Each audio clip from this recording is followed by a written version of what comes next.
So we need you to help us. And also, if you're shy about calling, you can make your comment on Facebook and YouTube. And Pastor Nick is ready to respond to whatever site you are watching us on. A lot going on this week. Yeah. Something a little lighter, but just as serious. Did you watch any of Booker on his marathon filibuster? I read about it. I didn't get a chance to watch Yeah, a lot of I it. saw some of it. It was Okay. yeah, it was. He was serious. Yeah, he was. But if you're gonna do it for 25 hours, you need to be Gotta be serious. serious, yeah. The last guy to do that was Strom Thurmond, Mhm. and it was totally, anti-equal rights, anti-everything possible. So he comes back and breaks the record talking about a unifying message rather than a dividing message. And I realized that Strom Thurmond was part of my history, as yours, but living part of my history. Yeah. And he was so segregationist that people never realized he was projecting. Yep. He had a black child, and he was trying to distance himself from that part of his life, so much so that he was willing to try to influence the whole nation just to cover up the fact that he had a child of color. Yeah. Well, it's normal. That was a norm in the history of that time. Yeah. Before slavery. Yeah. One of the kids asked me, why are we so light compared to Africans? A brief explanation of why. Yeah. That it was okay for them to do X, Y, and Z, but didn't want the integration of, in a way that children can understand it. And it made me think of why the present administration is so adamant about some things, so uncaring about some things. And if you know anything about our president at this time, he had a rough time with education. One of his universities was closed down. Department of Education problem. His dad passed away tragically from some illness. So he's fighting the health department. He absolutely is not the wealthiest man in the world, although he would like to be. Yeah. So he's surrounding himself with that individual. He felt locked out by the established high society folks, so he's got a Kennedy working for him. Yeah. I see all this continuity of him simply projecting. He does not like minority people, legislating against their rights. There's just so many things that seem to be inspired by his own life that I'm amazed at how someone in his position can project his disappointments and his dislikes on the nation when they're really personal. Yes, they are. Yep. They said this was going to be his revenge tour. Okay. And you see him go, and he said it, I'm going after my political opponents in a sense, not out front, but you're starting to see it more and more. And it's not just politics, it's life. Yeah. He doesn't like universities. His dad had to buy him a degree. I mean, just anything he was rejected by, it appears that he's attacking. Yeah, and you would think, and this goes to show, that success does not equal healing. It doesn't equal wholeness. Absolutely. Because most people think if you reach that place They in won't life, heal you. that should be enough. No. When the reality is, he got the money. That's right. He's got the highest seat It's not helping in the world. It's not helping him. And it's still not enough. He's still Ahab. Yeah. Still insecure, still the victim, still not responsible. And I believe that all of this this Elon Musk thing is him habitually distancing himself from something he causes. Because at the end of the day, he can still say, I didn't do it. It was Elon. Yeah. And that's why he's so willing to throw people that work for him under the bus, because it's not him. But this time, he doesn't seem to be so quick to fire the people that he's gotten through as a cabinet, because those are his loyalists. But he's allowing thousands of other people to be fired. Because I believe he gets a feeling of strength by telling people, I fired you. Yes. And I've known professionals like that, that really feel they, you know, when you get a chance to talk to them after they've terminated somebody, the glee on their faces that they've impacted somebody. But I'm not even sure they worry about impacting somebody's life. They just feel powerful in that I fired that person. Yes. But to me, and we always talk, leadership is, I can't say it was them. When, one, we put them in position. Right. Two, we're responsible at the end of the day. Right. I remember you told me years ago when I first started, you said, look, before it gets to me, it goes through you. That's right. But ultimately, it's my responsibility. That's right. But you got to share in this. That's right. You know what I'm saying? And I never forgot that. Okay. But to me, that's leadership, though. Absolutely. Somebody's got to take responsibility at the end of the day. And you can't sit there and blame them because you put them there. That's like people in relationships. Now, I'm sorry, it sounds tangential, but it's not. Okay. You blame all your exes rather than blaming your choices for all the exes. Right, because it's easier to do that. Yes. You got to take some responsibility for your choices. People don't want to do that. Just say I messed up and chose the wrong people in leadership or whatever. It's like with unfriendly people. Yeah. They blame the world because they want to normalize their unfriendliness. Yes. It doesn't make sense. No. So everybody's wrong. And the only people unfriendly people can get along with is other unfriendly people. But then they fall out. They fall out, yes. It's crazy. It is crazy. But when you grew up in a cocoon like he did, you know, where everything is given to you, real bubble. Everything's handed to you, a straight bubble. Yeah. You know, your worldview is determined worldview. And I actually think he hates women.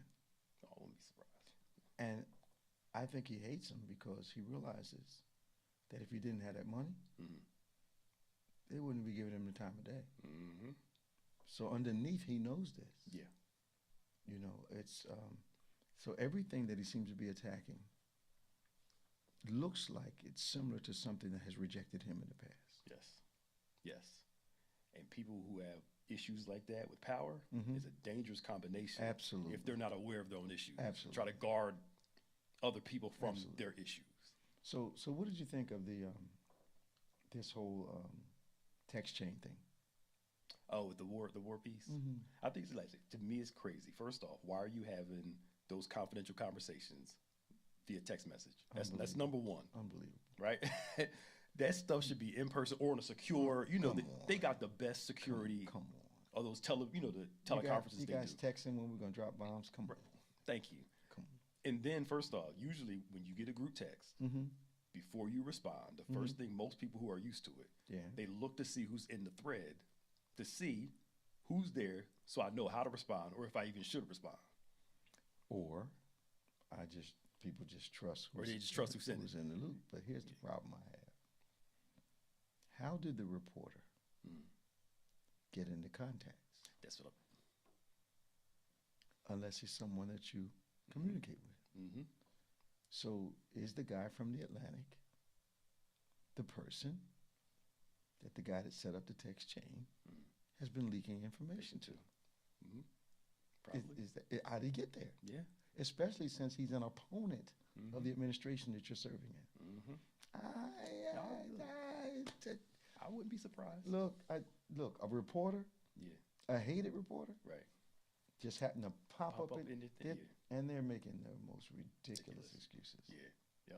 He hacked in. Come on. Nobody hacks into a group text thread. Come on. And again, nobody looked to see, hey, somebody's here that's not supposed to be here. Yeah. Let's get off this thing. Well, you know, it's just another initial. But even now, but see that goes to show, we tell people, even now, you have to be careful of the conversations you have around people. Yeah. Because you never know if they're recording your conversation. That's true. They'll put stuff in text messages, threads, and you'll just, I trust this person. You just go along with it. Yeah. You can't now. What I find is amazing with this is that this would have been devastatingly wrong for anyone else other than them. Oh, yeah. And I think they're actually making it worse. By first, they denied that there was anything confidential or top secret in there. Yeah. And then the guy says, okay, you guys call me a liar. Yeah. Then after it came out, well, it wasn't that big a deal, you know. And I saw something earlier today that said if it's too ridiculous for the MAGA supporters to believe, then it's really ridiculous. Yeah.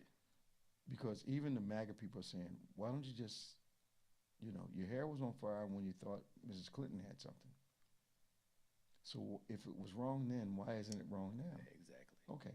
And they just got on I think it's the cybersecurity people they fired because they were using the Gmail to email stuff. But again, it goes back to, how do you do this over here, but you allow this over here?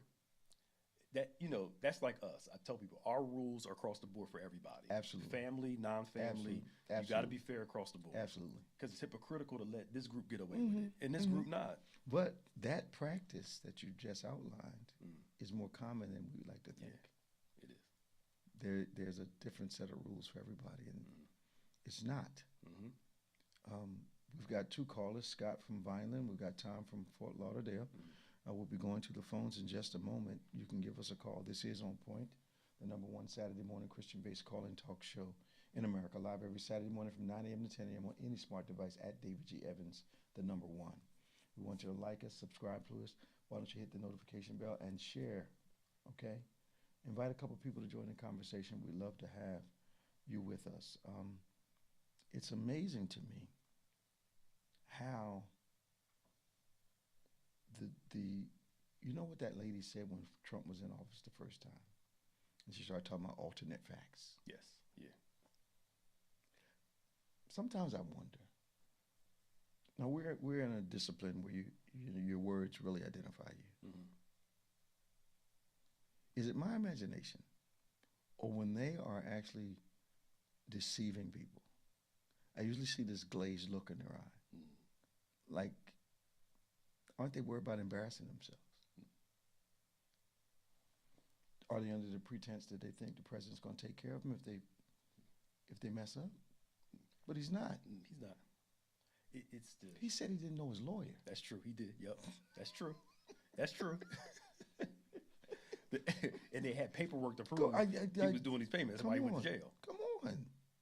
I think the hubris and the arrogance of them, they really believe that our group has us. We can say whatever we want to say. That's to me what you're saying now. He can't run again for the third time unless Congress changes something, no matter what he says. They're just going to plow through and do what they want to do, and they're going to force people to stop them. Well, I raised the question, I think, to you, and I raised it to a politician last Saturday after we finished talking on our show, and I asked him, what do you think they're trying to accomplish in the first 2 years? Because if history is any indicator, there's going to be a major flip at the midterms. And I think it's already started. Nobody expected from us to spend, what, $200 million?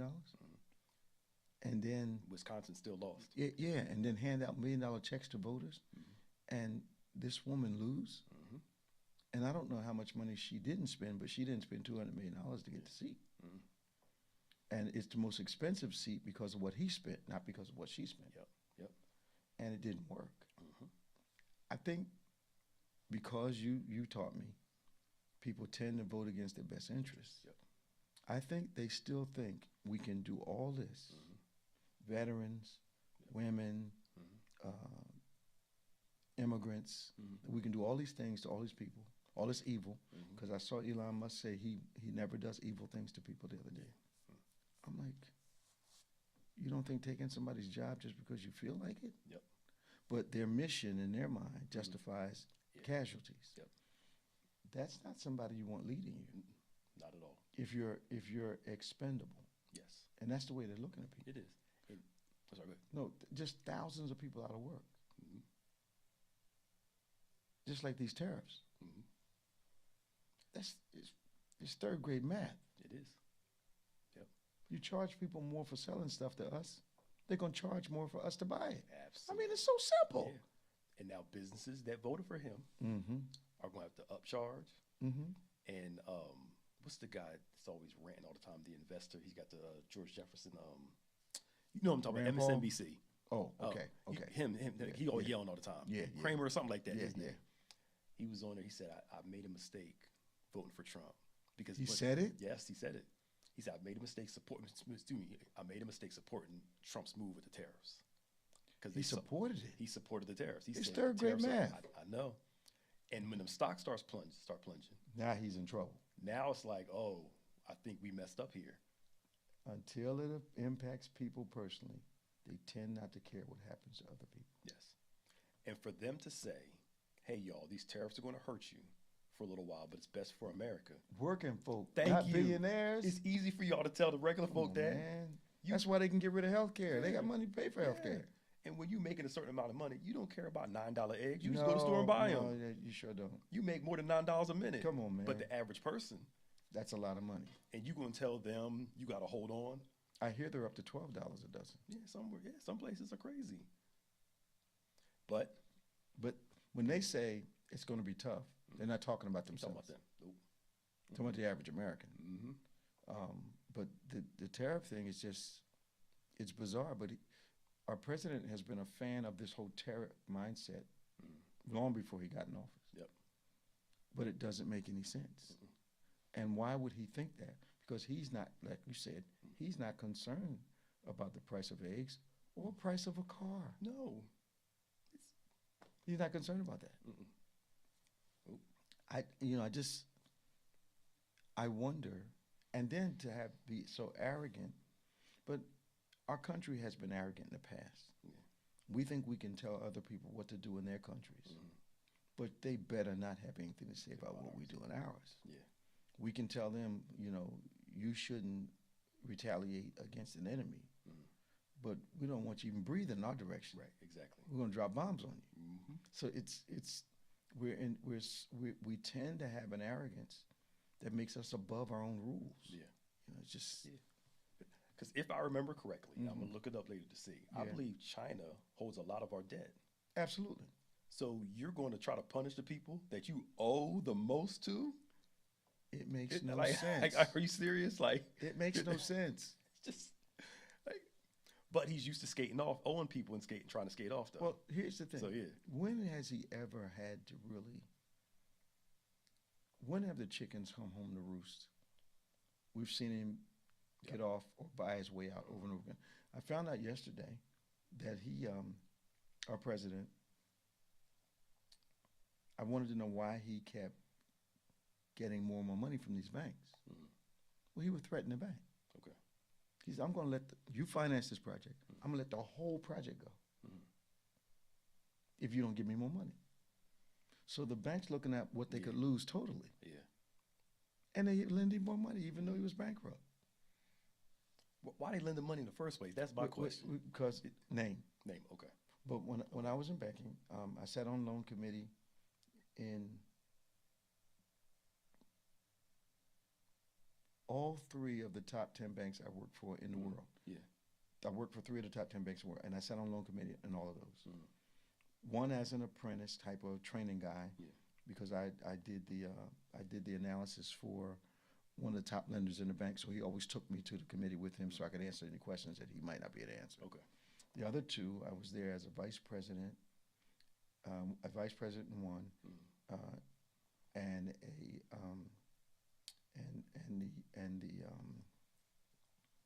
I was like not a senior vice president, but I controlled all the loans coming out of the branches. So I sat on loan committee. Okay. And when I tell you, I saw millions of dollars lent to people that didn't qualify because they were nice guys. Yeah. Relationships, connections. All day long. All day long. Yeah, that's true. I saw guys leave their jobs, decide they were going to start a business. No business experience at all. And based on what they knew about him, give him the money. Give him $3, $4, $5 million. Unbelievable stuff. While other people who are proven working hard can't get along. And of course, I said something. Yeah, I know.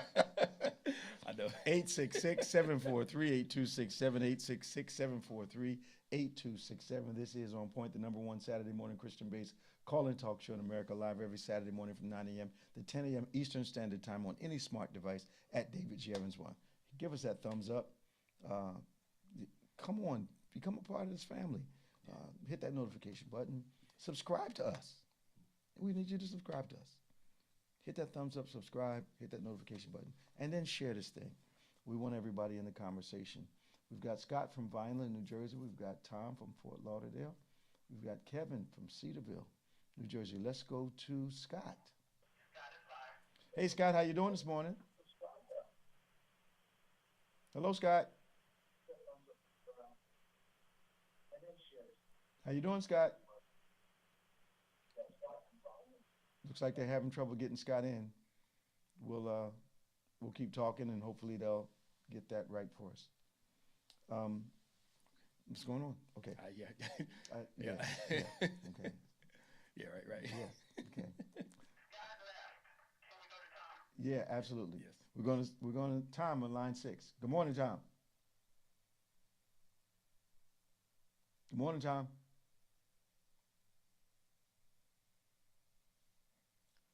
All right. Let's keep going. So, yeah. All right.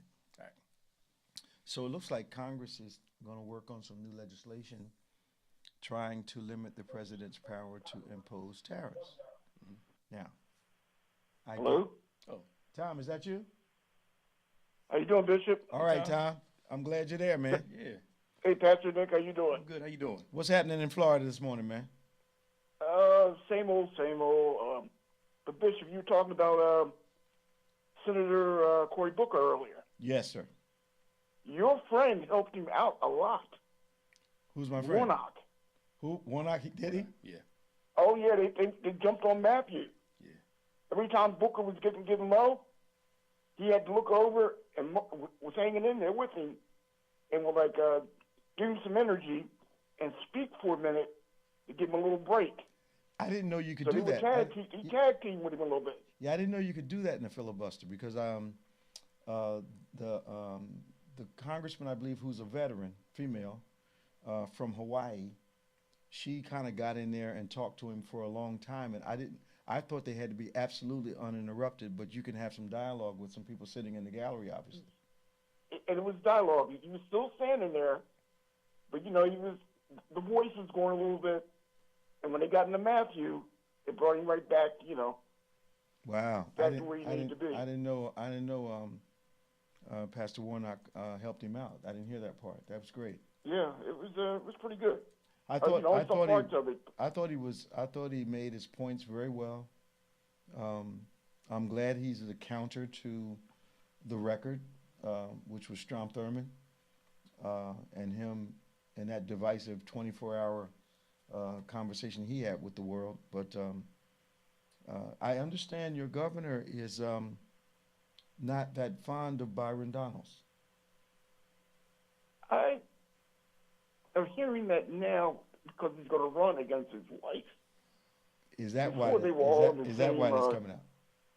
Yeah, before they were all buddies in Trump, but now the governor's wife hasn't officially, thrown into the race. Yeah. But we all know she's going to run. Who's going to run? The governor's wife. Okay, now I heard the governor criticize Byron Donalds for not showing up at meetings while he was campaigning, and they said the only person that showed up for less meetings while they were campaigning was the governor. I can believe that. I haven't heard that yet, but everything that Donaldson has done wrong, I guarantee is going to come to light. What I don't understand is that where has the consciousness of the citizenry ended up when a person like your governor can criticize something that they have the receipts for that they're guilty of? I don't get that. If I was him, I would have stayed away from what Byron Donalds is absent, because you can get what they call a clapback on that. Yeah. But they just throw stuff out like there will be no response. Yeah. Or is it whoever gets to first base the quickest is still able to go what is it? I think it's the way Trump does things. You throw it out there. Yeah. And whatever sticks. But it's like my grandkids ran into a quote unquote Karen while they were at the store last week. Mm-hmm. And I realized that our president has allowed people to feel deputized to do and say certain things. And you know, there was a boisterous conversation between the children's grandmother and the lady that was trying to, but it was literally like something out of a video. She just decided she had the right to tell the children what to do with a crowd there. You know, I'm amazed at the consciousness. I mean, and what's amazing about this is that, and immediately my mind goes to when President Obama was in office. We didn't feel deputized to mistreat people. Didn't do it. It didn't do it. Didn't do it. We didn't feel deputized to step on folk. Right. Yep. But and I think they expected us too. I don't know. Absolutely. Absolutely. You know, like your boys. I heard the same thing you've heard, Bishop. Your boy's in office. Not my boy. He's the president. You know, I'm glad. You know. Yeah. Compared to what the other guy is, your boy. And well, I think I've related on the show before. I remember being at the gym and a guy I'd worked out with in proximity for like 4 years. He asked me, "How do you feel this morning after the election?" And I said, "What do you mean?" He says, "How's it feel now that we're back in charge?" And I said, we thought we were in charge while Obama was in office?" So that showed me a mindset that I wasn't aware of. So this guy's actually saying hello to me every day, resenting the heck out of me. Because he thought I thought I was in charge of something. Right. Yeah. Which meant he was lower than I was. So now he's at a lower rung because of who's president. And his first thing was, you know, we're in charge again. We're in charge. And he walked away saying, "We're in charge again." I'm like, what the heck? Wow. But it's that fear of being replaced. Okay. That fear of replacement was ran into, what was it, 2016, 17, whatever that was? Yeah. And this one too. Okay. And it scared the mess out of a lot of them. And were willing to vote against being replaced, quote unquote, even if it hurt them. Yeah, but it's hurting them now. It's hurting them now, yeah. Oh, it's killing them. And they were willing to be hurt. Yeah. Yeah, I was just thinking, you know, Trump is throwing us into chaos. And you know, Friday we all work, right? If you have a regular job. After throwing us into chaos for the whole week, you know what he did Friday, right? Went golfing. Yeah. Flew down here to Florida, went on the golf course. Did you hear how much money they spent? Oh, sorry, Tom. Every other week. He got away from it. They say he doesn't work a lot. But I think these executive orders, I think that's all ego for him. Oh, it is, yeah. I think he just feels like, I wrote an executive order. Because the executive order doesn't do anything per se unless it's in the president's purview. It still has to go through Congress. The courts still have to. That's why a lot of those executive orders haven't been fulfilled yet. Yeah, but he's writing stuff that's... It's Project 2025 all over the place. Some of them he can do. Other ones have to go through a process. Yeah. But have you heard, I thought they were trying to save government funds, no government waste. He's been, even though it feels like it's been longer than 2 months. Oh, it's third month. Is this the third month? Yeah, it was January 20th. Okay. So February, March. They said, I believe, within this time frame, it has cost us, as a country, $26 million just for him to go golfing. With everything included, it's only been February, March. 2 months. Thought they were trying to save money. Thank you. 2 months. That's just the golf trips. That didn't include that NASCAR thing he did. That cost about $5+ million. The Super Bowl. Now, they told us government funds, government waste. Right. But it's okay for him to spend $26 million in 2 months just to go golfing. Now, they call it business. His people aren't saying anything.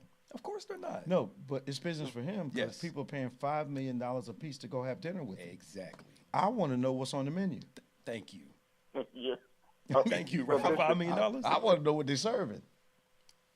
Hey, Bishop, years ago, my father used to tell me this thing, and I didn't believe him. He went to South Carolina State College, and he told me that this woman he knew was Strong Thurman's daughter. Okay. It was. Oh, my. He said everybody at the school knew it. He said he She paid for school. She had a car. She had money. But she kept her mouth shut as far as who he was. Her mother was the maid in the house. The maid in the house? Yeah. That figures. And I didn't believe my father. I'm like, yeah, Dad. Yeah, he goes, telling you it's going to come out one day. And after he died, he came out. You didn't believe him? Well, I'm thinking, sometimes, I'm like, he was like, yeah, I know that guy. I know that guy's daughter. I'm like, yeah, right. Yeah, but what amazes me is he was so adamant to distance himself from that reality that he wanted the whole country to be divided. He was a Dixiecrat. He ran for president as a Dixiecrat. Yeah. Yep. Yeah, and not, most people not knowing that part of that zeal that he had was him trying to distance himself from his reality. Yep. Yeah. It's amazing. Good talking to you, Tom. Yeah, but you know what? Could you ask Pastor Nick this? What? Pastor Nick, look up Lauren Lunar. Oh. Talk to Bishop about her. Oh. That lady, I don't pay attention Why to the extreme, does she have access to our president? I know. Why? I know. And getting people fired. Why does she have access? I know. It's the most ridiculous thing in the world. Why? I mean, what do you know why? Mm-hmm. Take care. See you, Tom. See you, Tom. Jesus. You think there's some complicity there? She was traveling with him a while. I don't know. Why does she get? Well, number one, why is she even in the White House? Mm-hmm. Number two, why is he even listening to her? Yep. And he tells her, "I need you to fire basically these 4 important people," and he does it. He does it. Mm-hmm. So what leverage does she have? Exactly. And what position does he have? Is she's not even official, right? No, she's like Musk. Okay. She's like Putin, helping to run the country, but never been elected. Never elected, yeah. I'm like, who is she? Yeah. But then there's got to be another dimension to that influence. Yeah, it could be somebody, yeah. Because she was flying around with him for a while. Mm-hmm. But she's a QAnon person. She's a space laser person. Yeah, I know. The Jewish people are using weather against their enemy. I mean, yeah. She pulls in that conspiracy theory crowd that helped him. But it's lunatic. I know. Okay. But I presume with fear and conspiracies, if I don't like the logical choice, I have to find some crazy conspiracy to justify what it is. We got Kevin on line 4. We have Danny on line 6. Let's go to Kevin. Hi, Kevin. Good morning. Kevin. How are you today? Is God good to you? Oh, yes. Just like that. Always. What's on your mind this morning? I want to make a statement about, first I want to say God bless you both immensely. Thank you, Kevin. The lit season, what we're doing in regards to looking back at Penina and Hannah. Yeah. How she was driven to fast and she didn't know the blessing that was coming for her. Mm-hmm. And in the time that we've been going through this Lent season, I've been attacked. For the last 30 days, my blood pressure went to 202. Woo. My doctor assured me you're doing everything you can. There's nothing that you're doing wrong. My blood sugars were 300. Nice. I've been a diabetic for 27 years. Okay. It's been managed.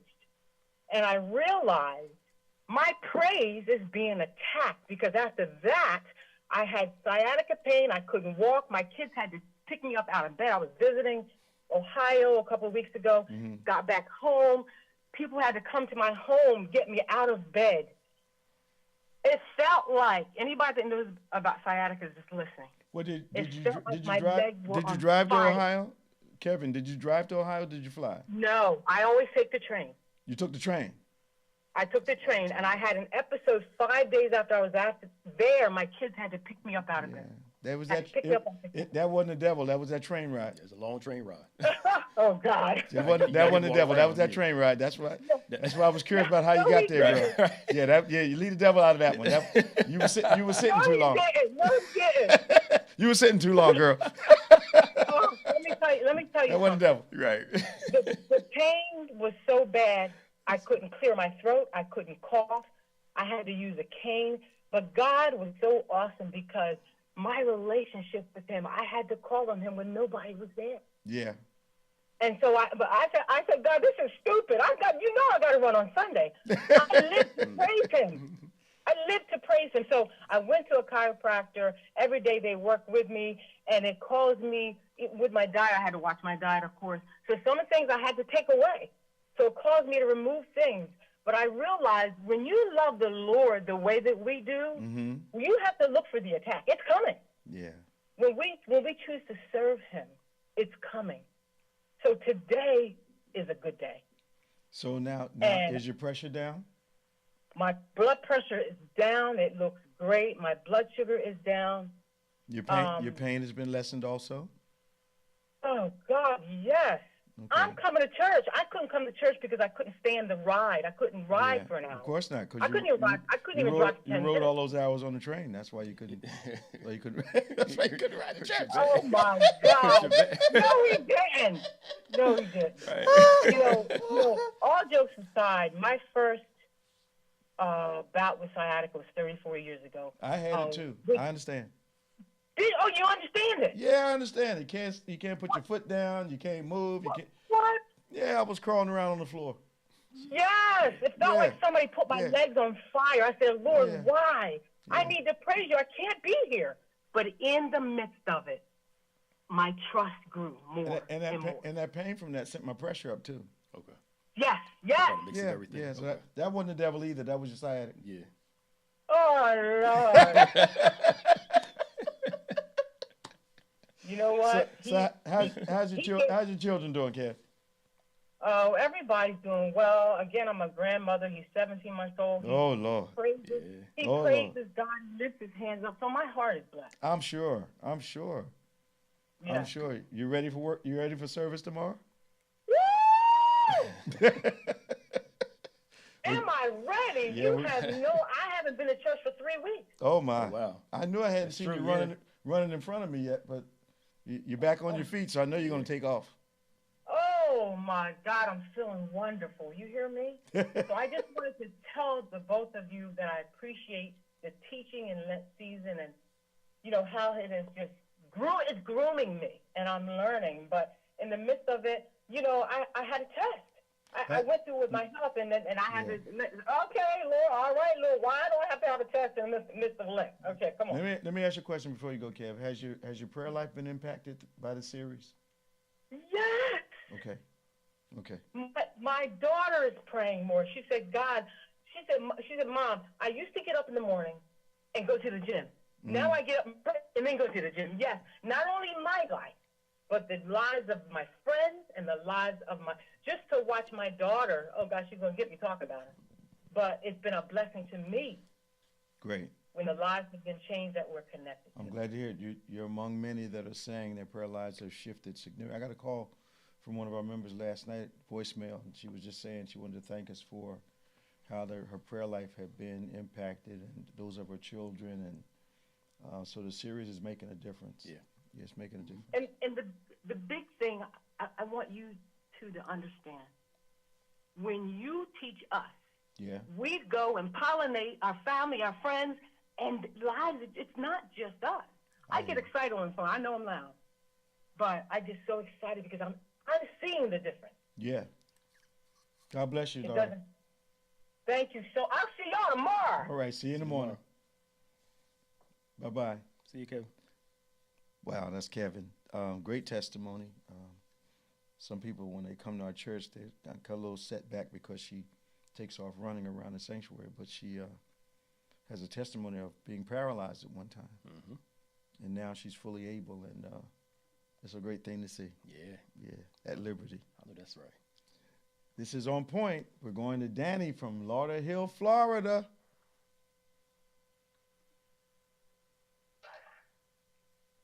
Dan? Yes. Good morning. How you doing?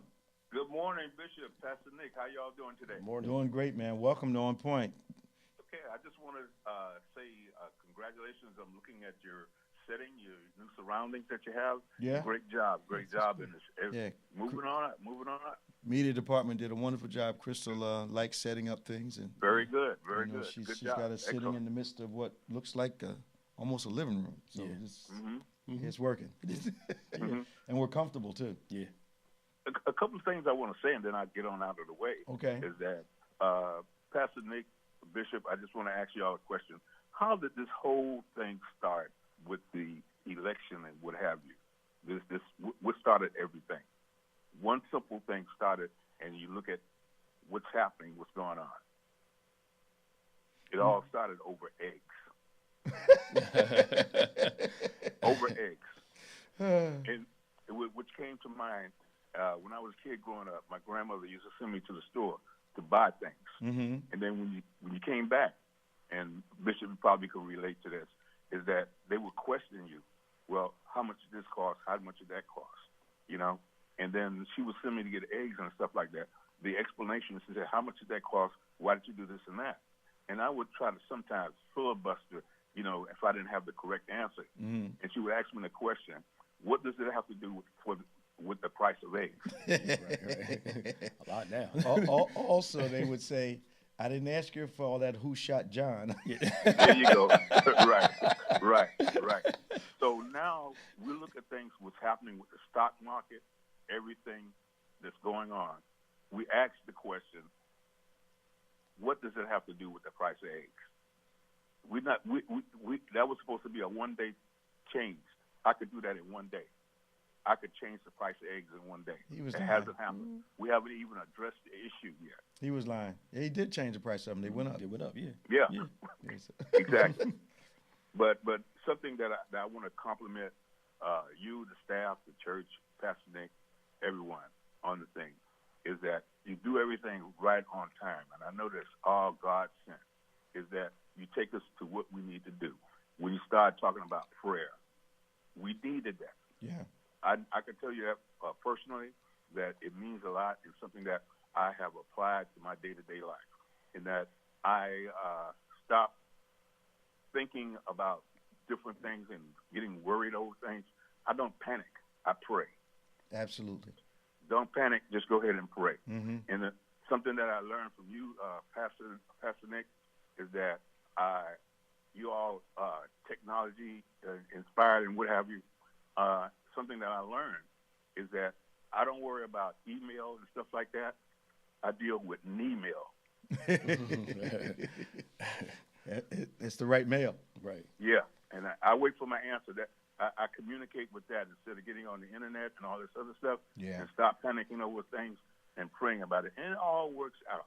It all works out. And it's not all these evil things that are being done to us as a people and what have you. It's going to work out for us. Absolutely. You know? And I think about, people losing their jobs, and it has an effect that people never really imagine. Like they do different things, like, for instance, with the VA and what have you. Mm-hmm. A lot of the people that are working there, people don't realize that they're veterans. Oh, absolutely. And we'll find them. And, like, why do you have veterans there? I have to go ahead and tell you, veterans can relate better to veterans. Just like people don't understand why I have the relationship and listening to you, to Bishop. He can relate to veterans. He just has a heart for them. And then you don't find a church where women and men that are veterans, they can relate to that, where he acknowledges them. Sure. A lot of churches and institutions, they don't do that. I think that what we're watching, and I think where we have to be intentional, Danny, is that as the world seems to be trying to become more separate, we have to intentionally try to bring folk together. We can't just, succumb to these cultural flows because they change so often. One month it's let's rally with each. 1 year let's rally all together. Next year, everybody go their own way and do their own thing. The truth versus my truth. That just all that. Mm-hmm. The swings back and forth. If you're not intentional, you'll find yourself caught up in the latest flow. And I think where we have to be really intentional is about bringing folk together. Because stress alone will cause people to separate. Mm-hmm. We've got enough stuff that we use to separate us culturally, ethnically, financially, education. We've got so many things that can be dividers rather than trying to unite around the things that we have alike. You know, love for people, caring for one another, caring for our families, raising our children, those types of things. Those things you should be able to unify around. But we're letting all this other stuff get in the way, and if those of us that are trying to be intentional, it does feel like an uphill battle sometimes, because people are kind of. I think social media is a major asset, but I think it has become a major liability for a lot of people. Relationships are suffering. Yes. Because of social media, and I think part of our mandate from God is to do everything we can do to bring people to the body of Christ, get them involved in a communal or family atmosphere so people don't feel so isolated. Very interesting that you said that, Bishop, because one last thing I'm going to say, and then I'm done, is that you said just exactly what I was going to say, is that I don't worry about them taking history out of the schools and what have you. I started with, like, my family, my neighborhood, my friends, as far as telling them the real history, like South Florida and what have you. A lot of people don't know. I teach my kids, my grandkids, so that they know exactly what it is, and nobody can tell them anything different. So like you said, is that having a dialogue with people and seeing the way that you and Pastor Nick work together, I can go ahead and work with my family, with my sons, my daughters, you know, and relate to them. So it works. So thank you very much. God bless you, man. Okay, God bless you all. Tell my sister I said hi. Staff, okay? All right, talk to you soon. Bye-bye. Thank you again. All right. I watched and it pained me. I watched a guy who is one of the leading white supremacists in the country. And they were talking about how one of the reasons they wanted to remove the negative history out of American history was because they didn't want to be faced with the guilt. Well, why would you feel guilty? You weren't alive. Yeah, but even more so, why would you feel guilty if you didn't believe it was wrong? Right. Yeah. You know, so you know it's wrong. You don't want to be reminded that it's wrong. Right. And your solution to that is not to dialogue about it and say we were wrong that we did this stuff to people, Native Americans, Asians, Japanese. I mean, we know we did it. Yeah. We know the country is built upon that kind of conquest. You know, if you won't give it to us, we'll take it. And that's how a lot of the land barons became land barons. People became wealthy because there was a dark side to the conquest and their pursuit of wealth. I mean, everybody knows that, and it's just more sophisticated today. You know, people are ruining each other in business. That's the conquest. You know, or acquiring hostile takeovers. That's the conquest. I'm taking it from you. If you don't want to give it to me, I'm going to conquer it. So it's not an inconsistent part of American history. But you can't be made to feel guilty about something that you thought was right. So they're acknowledging they knew it was wrong. And call it what it is. It was wrong. It was messed up. But let's figure out a way to make it work. What we're experiencing that with the text messages. Just say we messed up. That's all. You know, and he's not going to fire any of these people because he got his loyalists around him. They're going to have to do something really badly, like taking some spotlight from him. If they get in that ego battle, then there's going to be a problem. That's true. So I think that he was saying that Musk has to go back to his business soon, and you know he's only there to help us in the beginning, and And so I'm like, okay. I believe with all my heart. He didn't give him an elected office. He gave him some special privileges because at the end of the day, we're going to watch him blame Musk for something that he's responsible for. Is Scott still on the line? Did he come back? Okay. He's there? Yes. Hey, Bishop. Hey, Scott. How you doing? What's up? Good. Pastor Nick, what's going on? What's going on, man? Can't call it. Like the new set, man. Like the new set. Thank you. Thank you. It's all that, and you would say a bag of oranges or whatever else. You've been watching March Madness? Yes. It's been great, hasn't it? Yes, it has, and how fitting, Miss Dawn Staley up against a coach from UConn. It doesn't get any better than this. That's gonna be a game. That's gonna be a game, That's man. gonna be something. Yes, it is. But I yes, tell you what, I don't think that South Carolina can afford to let Connecticut get away from them early. Yeah. No. Not But at I all. also think that Connecticut can't afford to let South Carolina get away from them early. Whoever throws the first punch the hardest, and keeps them from recovering, I think you're going to see. It's going to be a good game. It is. But absolutely. But they're going to be trying to step on each other's neck right from the gate. Yeah. I just think as a whole, the team, South Carolina's team is better. Oh, yeah. And stronger. Yes. Paige is going to have to go off at UConn. Like 45. Yeah, she's going to have to. And that team's going to really support her. And she can. And she can do it. That's the thing. She can absolutely. At any time. And also South Carolina, all three of us know their bench is deadly. Well, they said they outscored any bench in college sports this year. Yeah. 40-some points from the bench. Yep. That's the place to go, man. It's like Alabama. You sit on the bench for a year because you know next year you're going to probably start. Yeah, you want to do it. And then the men's. I don't think either three of us or anybody listening who's in the sports, of course. All four teams are number one in the men's conference. Absolutely. Yep. Never seen it. Who are you picking? I Duke. definitely don't like Duke. Houston. No, I'm in North Carolina. Is Duke, Houston, who else? Texas? Because Michigan played last night. Michigan State played somebody last night. Let me look and see. Yeah, I can't think of who it was right quick. I think it's right Duke, off. Houston. Is it Texas? Is it Florida? Florida.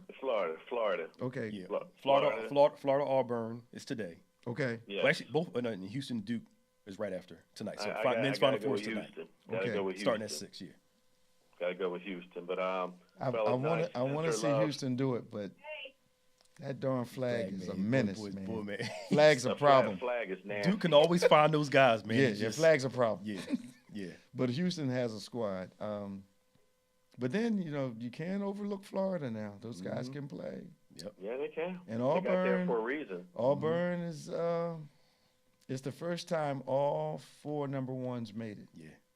Because I had a bracket, of course. Yeah. But McNee messed me up. Yeah. Usually there's a Cinderella team. Yeah, McNee there was blew no Cinderellas this year. McNee blew my bracket out the first round. I was like, wow, man. first round. A lot of people were blown out the first round. They said this year the first round was McNee messed up a lot of people. I'm like, who's McNee? Yeah. But they can play. They can play. McNee State. I never knew there was a McNee State. Never heard of them.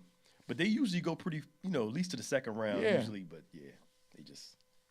I thought McNee State. I thought it was a school for orthopedics. And our baseball team's looking pretty good. I know it's still early; it's a long season, but Phillies are looking pretty good. Starting pitching and their bullpen help is looking pretty nice too. So I might be a little naive, but I didn't realize in baseball season they play almost every other day. Mm-hmm. Yes. Yep. 162 games. 162. Wow. Mm-hmm. Well, no wonder they have so many injuries. Yeah. Especially the pitchers. Yep. Yes. Because we're throwing, every 4 or 5 days? Mm-hmm. Yep. Man, that's wear and tear. That's why they making so much money too, man. Yeah, man. They sure are, Pastor Dick. Making big time. One of my coworkers yesterday, Joy, was like, I feel sorry. I'm going to feel sorry for what? Hey, look, all that money. They're getting paid to work, man. Sorry for them. They say if you want your child to play a sport, put them in baseball. They are getting paid, and it's all guaranteed. Big time. Yeah.